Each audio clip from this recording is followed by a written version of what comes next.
Iran baru-baru ini melancarkan serangan rudal yang direncanakan dengan cermat ke sebuah pangkalan militer Amerika Serikat di Qatar. Langkah ini dipandang sebagai balasan atas tindakan udara Amerika Serikat sebelumnya, sekaligus upaya Teheran untuk menunjukkan kekuatannya di hadapan publik domestik. Serangan tersebut yang dilaporkan tidak menimbulkan korban jiwa, ternyata dirancang secara simbolis dan terukur.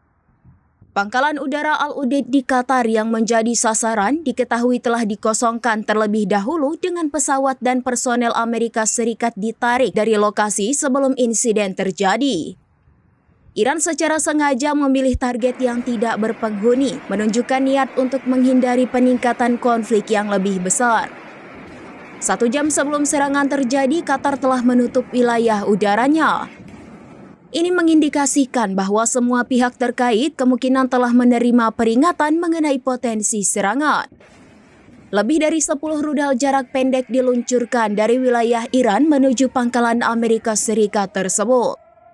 Pemerintah Iran menegaskan bahwa serangan ini tidak membahayakan warga sipil di Qatar, mengingat lokasi target yang jauh dari area permukiman penduduk. Bahkan Dewan Keamanan Nasional Iran menyatakan bahwa jumlah rudal yang ditembakkan sebanding dengan jumlah bom yang dijatuhkan oleh Amerika Serikat sebelumnya. Taktik semacam ini bukanlah hal baru bagi Iran. Sebelumnya, Teheran juga pernah melancarkan serangan serupa pasca kematian Jenderal Qasem Soleimani. Para analis menganggap serangan ini sebagai cara Iran untuk mempertahankan martabatnya di tengah ketegangan regional yang terus meningkat, sekaligus mencari jalan keluar dari pusaran konflik.